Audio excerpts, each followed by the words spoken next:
Paz do Senhor, meus irmãos, amém? Amém. Glória a Deus. Glória. Estamos na aula 40 do estudo bíblico, panorama, Antigo Testamento, livro do profeta menor, Zacarias.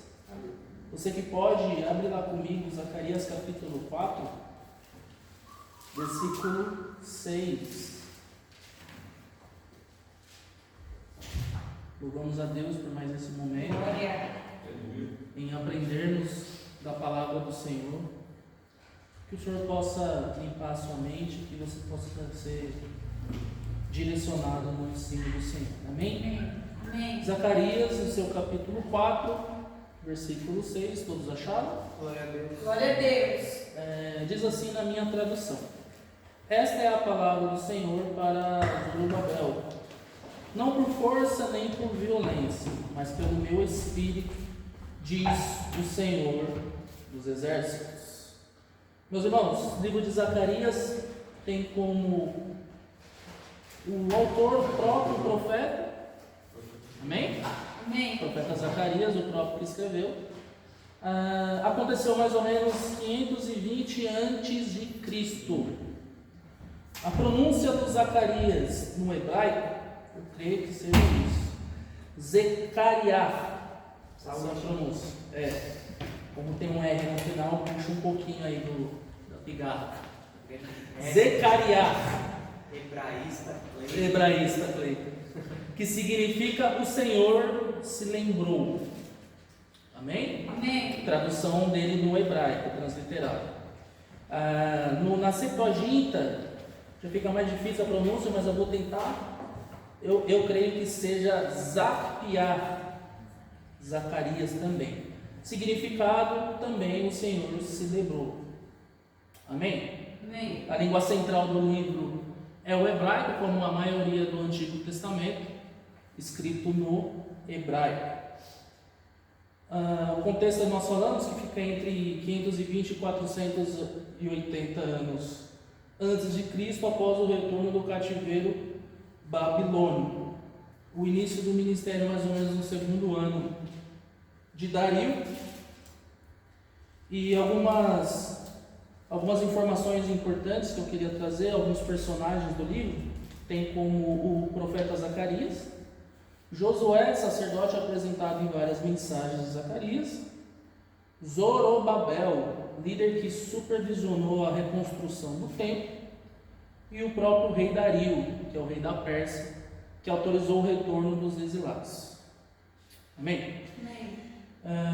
A estrutura do livro, você pega ali, Zacarias ele é dividido em duas grandes partes, uma do capítulo 1 até o capítulo 8, ele pega visões, exortações do pós-exílio imediato, do capítulo 1 ali mais ou menos até o 6, chamado ao arrependimento,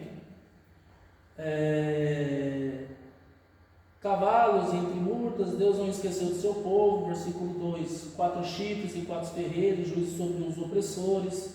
No 3, homem com cordel, Jerusalém sem muros.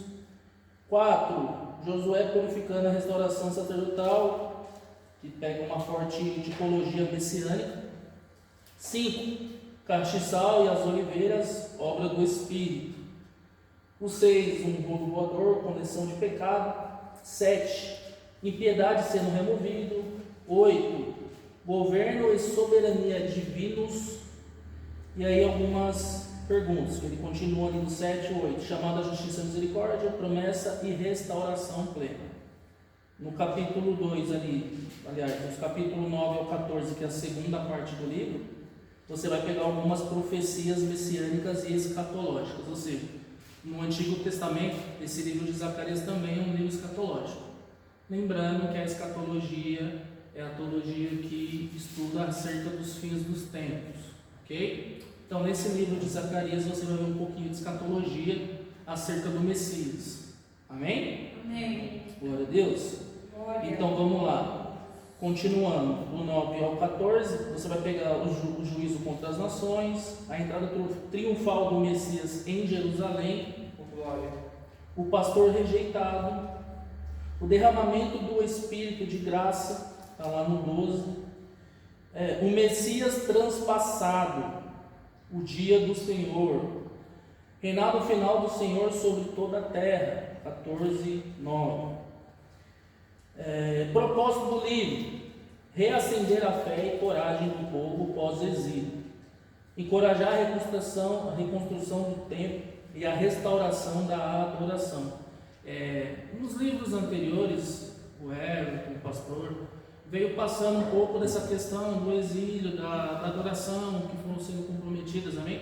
Amém. O livro de Zacarias, no comecinho, ele pega também um pouco desse propósito, que é a restauração da adoração do povo ao Senhor, reafirmar que Deus se lembre com suas promessas, apontar claramente para o Messias. Aí você vai ver ali uma referência, acho que é 9:9, se eu não estiver enganado, se vocês puderem comigo aqui.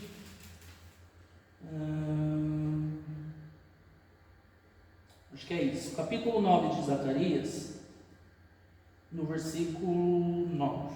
A minha tradução está um pouquinho diferente. Ele vem aqui, ó: alegre-se muito, cidade de Sião, exulte Jerusalém, eis que o seu rei vem a você, justo e vitorioso, humilde e montando num jumento, um jumentinho cria de jumento.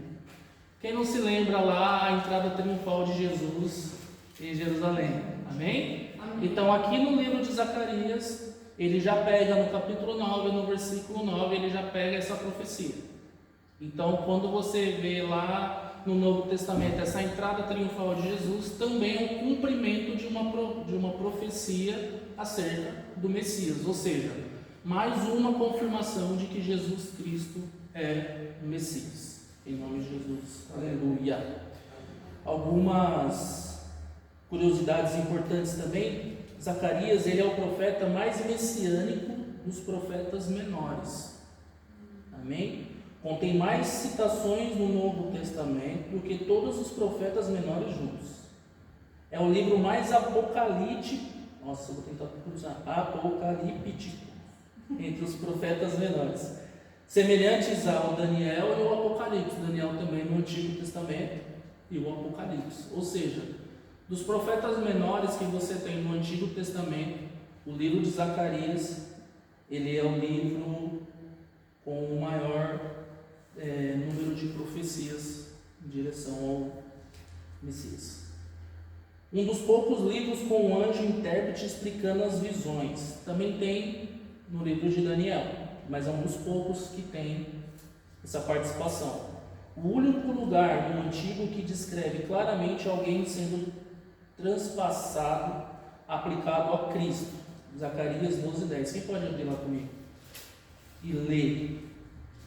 Mas, Vai lá, vamos mandar. sobre a casa de Davi, 12, versículo 10. mas sobre a casa de Davi, sobre os habitantes de Jerusalém, derramarei um espírito de graça Isso. e súplicas. Olharão para mim a quem traspassaram e chorarão por ele, como quem chora por filho único. Chorarão amargamente por ele, como se chora amargamente pelo primogênito. Ou seja, mais um título no versículo 10 que aponta para Cristo. Quem é que foi transpassado? É isso, meu professor? Então, mais um versículo. Ou seja, você vai ver no livro de Zacarias, depois ali do capítulo 8, a partir do capítulo 9, diversas citações proféticas, escatológicas, que aponta para Cristo, que aponta para Jesus.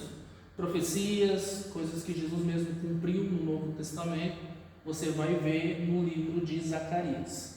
Amém? Amém. Ele surge num período pós-exílio, quando o povo retornando da Babilônia estava desanimado com o tempo parado. Havia anos, Deus levanta Zacarias, profeta e sacerdote, para recordar que o Senhor não se esqueceu do seu povo e que a restauração viria não por força humana, mas pelo Espírito, conforme nós lemos no capítulo 4, versículo 6. Suas visões e profecias unem um presente e futuro da reconstrução, esperança messiânica, levando o povo à obediência e fé. Presta atenção, algo que era interessante. Aqui no livro de Zacarias, desse Antigo Testamento, algo juntamente com Daniel, que era bacana, é que em todo esse período que o povo estava vivendo no exílio, do distanciamento com Deus, uma boa nova foi ministrada, que era a vinda do Messias. Então, através de Zacarias passou uma boa nova, uma nova esperança para eles, que era a vinda do Messias. Embora muitos tinham uma expectativa de a maneira com que o Messias iria vir. Inclusive até hoje, se você for em Israel, eles estão esperando esse Messias, porque eles acreditavam que o Messias viria como uma espécie de um rei, não como um rei espiritual, um salvador, um libertador. A libertação que eles esperavam era uma libertação física, governamental, porque eles viviam debaixo de julgos, né? Você vai ver durante a história diversas nações governando Israel, e nós sabemos das promessas que Deus tinha sobre Israel. Deus levantou Israel como uma nação independente, como uma nação onde o Senhor seria o rei. Mas por causa do pecado, do afastamento do povo, você vai ver diversas nações governando Israel. Então o povo, eles viviam debaixo desse jugo. Consequentemente, você vai ver outras nações, outras crenças. Tudo isso acabava oprimindo o povo. Então Deus, ele começava a enviar os seus profetas para profetizar com promessas de que Deus ainda não tinha se esquecido de suas promessas, de que Ele era o seu Deus e de que boas novas viriam. Mas o legal do livro de Zacarias é que, além de todas essas palavras proféticas a nível de que Deus não se esqueceu do seu povo, tinha uma promessa introduzida no livro dele, que é a parte escatológica, que é a vinda do Messias, que é a vinda do Salvador. Então você vai ver diversos versículos apontando para Jesus. Esse é o livro que você pode escolher a dedo, aponta para Jesus. Você vai ver diversos. Amém? Nós vamos acompanhar alguns aqui. Então vamos lá. Tem algumas visões. A gente pega aqui no capítulo, vamos pegar o panorama, né, de Zacarias. No capítulo 1, arrependimento e duas primeiras visões. Do capítulo 1, no versículo 1 ao versículo 6, você vai ver: voltai para mim e eu voltarei para vós. Lembra que os pais não ouviram os profetas e por isso pereceram. Do versículo 1, do 4 ao 6. Inclusive, eu estava meditando acerca desse versículo e foi uma coisa que Deus falou muito mesmo. Deus, ele começa o livro de Zacarias meio que alertando Zacarias: não seja como os seus pais, que me buscavam, que me falavam apenas por palavras, mas de você voltou aqui com as minhas próprias palavras. Amém? Meio que Deus falando assim: eu quero que você me busque com o teu coração, não com as suas palavras. Então ele dá esse exemplo de que os seus pais buscavam o Senhor apenas com palavras bonitas, escalafobéticas, enfim. Deus aqui já começa um alerta. No capítulo 1 já começa o livro assim. Quer ver que interessante? Se você puder, abre lá comigo lá. Estava meditando esses dias nesse texto. Ele já começa assim, no versículo 1. No 8º mês do 2º ano do reinado de Dario, a palavra do Senhor veio ao profeta Zacarias, filho de Berequias e neto de Ido. O Senhor muito se irou contra os seus antepassados, ou seja, seus pais. Amém? Amém. Por isso, diga ao povo assim, diz o Senhor dos exércitos: voltem para mim, e eu me voltarei para vocês, diz o Senhor. Não sejam como seus antepassados, aos quais os antigos profetas proclamavam: assim diz o Senhor dos exércitos, deixe seus caminhos e suas más obras. Mas eles não me ouviram e nem me deram uma atenção, declara o Senhor. Ou seja, aqui, se você entender o texto, o significado é mais ou menos esse: os profetas antes de vocês falavam, então volta para mim, busca eu com o seu coração. Glória a Deus. Amém. Porque a chuva não tinha nossa atenção. Minhas roupas não pararam. Eu já vi algumas preocupações aí. Uma primeira visão, que é os cavalos entre as murtas, no capítulo 1, no versículo 7 ao 17. Um homem montado no cavalo vermelho está entre murtas. Os cavalos percorrem a terra e ele está tranquila. Versículo 11. Deus promete: voltarei para Jerusalém com misericórdia. Versículo 16. Uma segunda visão: 4 chifres e 4 ferreiros. Versículo 18 até o versículo 21. Os 4 chifres dispersaram Judá e Jerusalém. Os ferreiros vêm para quebrá-los e lançá-los por terra. Capítulo 2. Jerusalém sem muros e glórias de Deus. Terceira visão: o homem com um cordel. Aí você vai pegar no capítulo 1, a partir do versículo 1 ao versículo 5. Um homem mede Jerusalém. Deus diz que a cidade será habitada sem muros e promete: eu serei para ela um muro de fogo ao redor. Se a gente puder entender o que mais ou menos está significando esse muro, eu creio, eu entendo dessa forma, que o muro é uma espécie de guarda, de proteção. A representatividade do muro sempre foi assim, tá? Então, quando Deus fala assim: olha, vocês vão ser uma cidade sem muro físico, porém eu vou ser o muro de vocês. Eu vou ser o muro de vocês, ou seja, eu vou ser a proteção de vocês. Eu vou ser a guarda de vocês. Amém? Amém. Está lá no capítulo 2, no versículo 5. Fugir da terra do norte, versículo 6. Muitas nações se ajuntarão ao Senhor. Do capítulo 2, no versículo 11. O capítulo 3, a purificação de Josué. Uma quarta visão: Josué diante do anjo. O capítulo 3, do versículo 1 ao 10. Satanás acusa Josué. Deus o repreende e troca suas vestes sujas por vestes limpas. Vamos ler essa, gente. Capítulo 3, versículo 3 até o 5. Diz assim: ora, Josué, vestido de roupas impuras, estava em pé diante do anjo. O anjo disse ao que estavam diante dele: tirem as roupas impuras dele. Depois disse Josué: veja, eu tirei de vocês o seu pecado, e coloquei vestes nobres sobre você. Disse também: coloquem um turbante limpo em sua cabeça. Coloquem um turbante nele e vestiram enquanto o anjo do Senhor observava.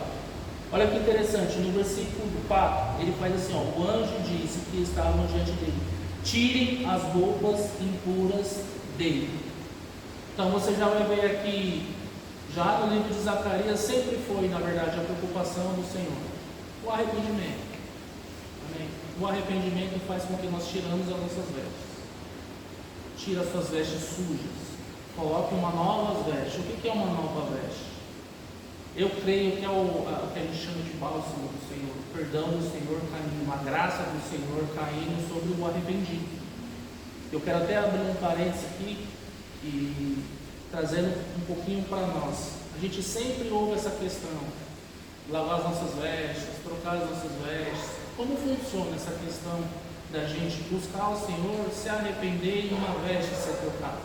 Em que momento que a graça de Deus ela manifesta na vida da pessoa? É quando realmente acontece o arrependimento genuíno, quando você se coloca numa posição aonde você precisa do Senhor, e sem o Senhor você não tem vida. Naquele momento, o seu coração se conecta com Deus. Você tira você de você. Exemplo. Essa sempre foi, acho que, a visão e o pedido de Deus para o seu povo, sabe? Tirem vocês de vocês mesmos, me coloquem na vida de vocês, deixa que eu guie vocês, os seus pensamentos, os seus corações. Então esse convite no Antigo Testamento você vai ver diversas vezes no Novo: a limpeza das vestes, trocar as vestes, né? Quem não se lembra de um trecho que fala que Deus ele busca mãos limpas, coração puro? O que é isso? Como que pode nós, como pecadores, conforme Romanos lá 3,23 diz que todos pecaram, né, e separados estão da glória de Deus, pode ter mãos limpas e coração puro? Por nós mesmos não tem como. O que nós conseguimos é chorar, nos arrepender dos nossos pecados e pedir para que as nossas vestes sejam trocadas. E quem é que consegue fazer isso? O justificador, o consolador, o Senhor. Amém? Amém. O dono da graça. Glória a Deus. Não estava no estudo, mas queria só colocar essa compreensão no Antigo Testamento. O capítulo 4: castiçal e as ovelhas, oliveiras e a obra pelo Espírito. Uma quinta visão: o castiçal e as duas oliveiras. O anjo desperta Zacarias, capítulo 1, versículo 1. Depois o anjo que falava comigo tornou a despertar-me como desperta alguém do sono, e me perguntou: o que você está vendo? Eu respondi: vejo um candelabro de ouro maciço com um recipiente para azeite na parte superior e 7 lâmpadas e 7 canos para as lâmpadas. Há também 2 oliveiras junto ao recipiente, uma à direita e outra à esquerda. Perguntei ao anjo que falava comigo: o que significa isso, meu senhor? E ele disse: você não sabe? Não, meu senhor, respondi. Esta é a palavra do Senhor para Zorobabel, não por força nem por violência, mas pelo meu Espírito, diz o Senhor dos Exércitos. Vocês viram essa comunicação? Deus dá uma visão, ele não entende a visão, e eu gosto muito desses diálogos às vezes. Senhor, o que significa? Aí Deus fala: você não sabe? Você não sabe não? Você não entendeu ainda? Tipo, ele dá toda a visão, e aí ele falou assim: Senhor, o que é isso? Tipo, é a mesma coisa, vocês vêm por fazer uma pergunta, eu falo para vocês assim: vocês não sabem não? Tipo, você está me perguntando, é porque você não sabe. Mas Deus fala: você não sabe? Tá bom, eu vou explicar. Não é por força, não é por violência, mas é pelo meu Espírito. Amém? Amém. Glória a Deus. Glória. Capítulo 5, o bolo voador e a Eva. Sexta visão, do capítulo 5, do versículo 1 ao versículo 4. Um rolo de 20 por 10 côvados voa. Ele representa a maldição contra o ladrão e o perjúrio. Sétima visão, a Eva e a mulher. Do capítulo 5, do verso 5 ao 11. A iniquidade é colocada dentro de uma Eva. Versículo 7, versículo 8. E levada para a terra de Sinar, Babilônia. Capítulo 6, os carros e a coroação de Josué. 4 carros saem entre os montes de bronze. Eles percorrem a terra, executando juízo. Capítulo 6, versículos 5 a 7. A coroação de Josué, está lá no capítulo 6, do versículo 9 ao 15. Uma coroa é colocada na cabeça do sumo sacerdote, conforme o nosso professor nos chama. Uma profecia messiânica: eis aqui o homem cujo nome é Renovo. Ele edificará o templo do Senhor. Aqui mais uma profecia, ok? Capítulo 6, versículo 12 e 13. Eis aqui o homem cujo nome é Renovo. Ele edificará o templo do Senhor. Capítulo 7. O jejum hipócrita. O povo pergunta se deve continuar jejuando. Está lá no capítulo 7, no versículo 2 ao 3. Deus pergunta: acaso jejuastes para mim? No versículo 5. O que ele requer? Executai juízo verdadeiro, mostrai misericórdia e compaixões. Versículo 7 e 9. Rejeitaram essas palavras e foram levados cativos. Aqui tem uma parte bem interessante, quando Deus ele fala: acaso jejuastes para mim? Nós temos muito esse perfil nas nossas vidas hoje, né? Quando a gente entra em jejum, para quem quer esse jejum aí? É para Deus ou é para nós? Para nossa bênção. Então a gente tem muito essa questão, né? Então, por isso que é sempre bom quando a gente se coloca diante das Escrituras. Aqui a gente consegue entender um pouco da vontade de Deus. Isso faz com que me ensine as minhas decisões. Às vezes é normal, a gente chega na igreja, a gente ouve muito falar sobre jejum, sobre algumas decisões que a gente toma, e às vezes a gente não sabe nem o que a gente está fazendo, o porquê a gente está fazendo e para que a gente está fazendo. Agora a gente consegue entender um pouco qual que é o propósito. Já no Antigo Testamento ensinando o propósito do jejum. Para quem e para que você está jejuando? Qual o propósito? Então, tudo que você for fazer que envolve a Deus, um conselho: é importante que Deus seja a sua primícia, que Ele seja colocado em primeiro plano em todas as suas tomadas de decisões. Ainda que você precise de uma bênção, ainda que você precise de um favor do Senhor, quando envolve a parte do Espírito, a presença de Deus, eu vejo assim, eu consigo enxergar aqui nas Escrituras que Deus ele sempre pede ele como primícia, a vontade dele. Amém? Vocês conseguiram entender? Vamos lá. O capítulo 8, a restauração gloriosa. Voltarei para Sião. Capítulo 8, versículo 3. Meu pastor, você consegue ler para a gente? Assim diz o Senhor: voltarei para Sião e habitarei no meio de Jerusalém. E Jerusalém chamar-se-á a cidade de verdade, e o monte do Senhor dos Exércitos, monte de santidade. Glória a Deus. Esse versículo 3, ele é extremamente profético acerca dos fins dos tempos. Mas olha que lindo que o Senhor nos promete. O Senhor diz: estou voltando para Sião e habitarei em Jerusalém. Então Jerusalém será chamada cidade da verdade, e o monte do Senhor dos Exércitos será chamado monte sagrado. Amém? Meus irmãos, restauração.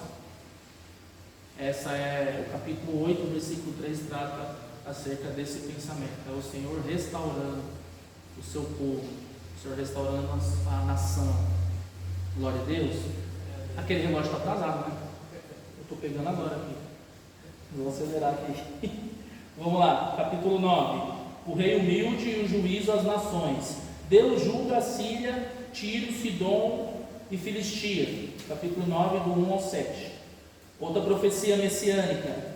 Eis que o teu rei virá a ti montado sobre um jumento. Nós lemos lá o versículo 9. Amém? Capítulo 9, versículo 9. Ele anunciará a paz das nações. Versículo 10. Deus fortalecerá o seu povo. Versículo 16 ao 17. Capítulo 10. Deus reúne e reanima o seu povo. Peçam chuva ao Senhor. Capítulo 10, versículo 1. Líderes falsos enganam o seu povo. Deus fortalecerá Judá e Efraim. E os assobiarei e os ajuntarei. Versículo 8 do capítulo 10. No capítulo 11, o pastor rejeitado. Mais uma que aponta para Jesus. O rebanho está condenado por maus pastores. Zacarias pastoreia o povo com duas varas, graça e união. Capítulo 11, versículo 7. Eles rejeitam um bom pastor. Passaram por meu salário 30 moedas de prata. Quem se lembra desse daí? Isso traz à memória alguma coisa? Já pegou sobre isso. Está lá no capítulo 11, versículo 12 e 13. Mais uma profecia. Surge um pastor incessado, no versículo 15 e 17. Capítulo 12, algo maravilhoso. Messias transpassado. Mais uma profecia que aponta para o nosso Senhor Jesus. Deus fará de Jerusalém um cálice de tontear para as nações.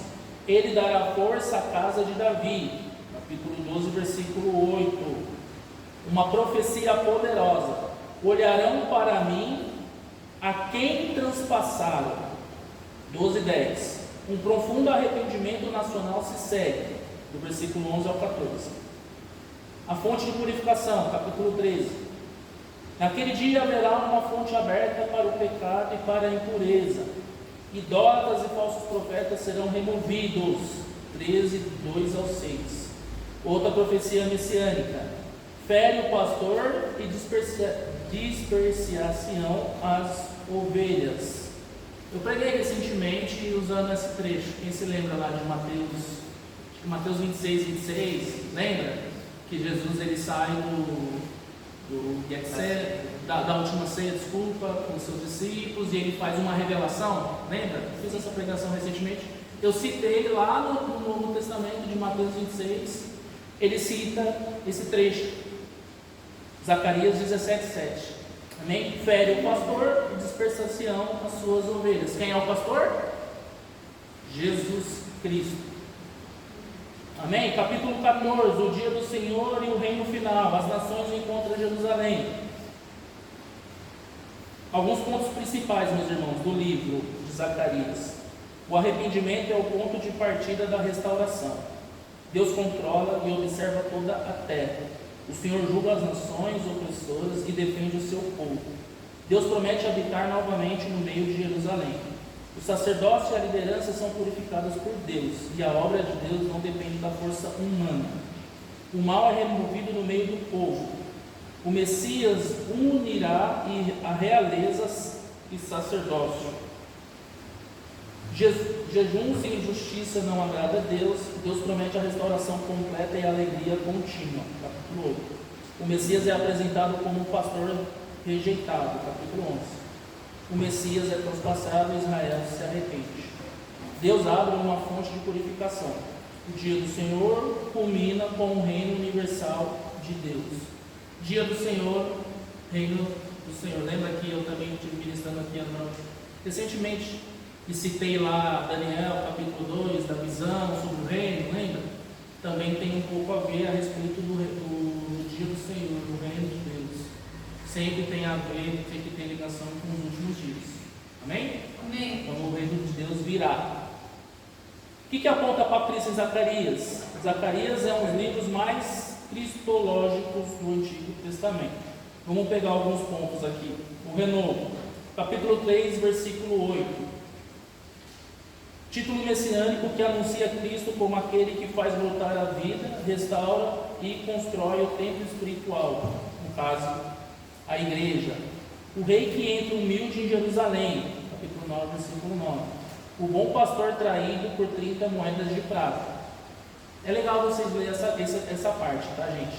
Zacarias capítulo 11, versículo 12 e 13. Vocês vão entender um pouco lá sobre Judas.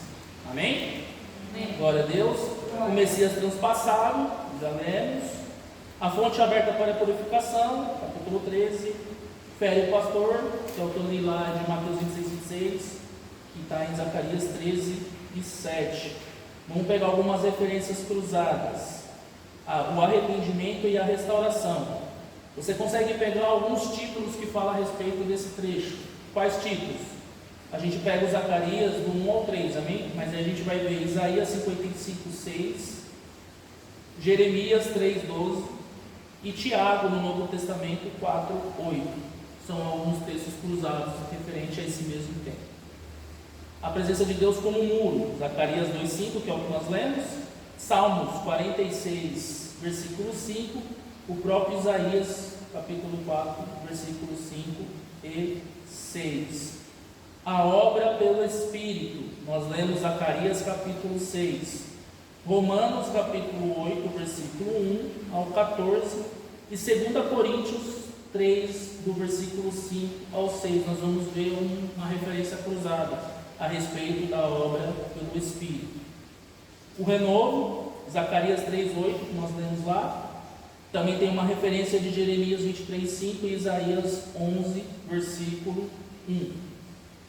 Amém? Amém. Vamos concluir? O livro de Zacarias revela um Deus que não abandona a sua obra, chama seu povo ao arrependimento e promete restaurar completamente aquilo que parecia perdido. Suas visões mostram que o mundo está sob o governo soberano de Deus. E as suas profecias messiânicas apontam diretamente para Cristo como rei, pastor, sacerdote e salvador. Zacarias liga o presente ao futuro, o templo terreno ao espiritual e o retorno do exílio ao reino final, e reafirma que toda a verdadeira obra de Deus é feita pelo Espírito, conforme está relatado lá no capítulo 4, versículo 6. No final, Jerusalém é restaurada. A santidade domina e o Senhor reina sobre toda a terra. Amém? Amém. Glória a Deus. Glória. Glória a Deus.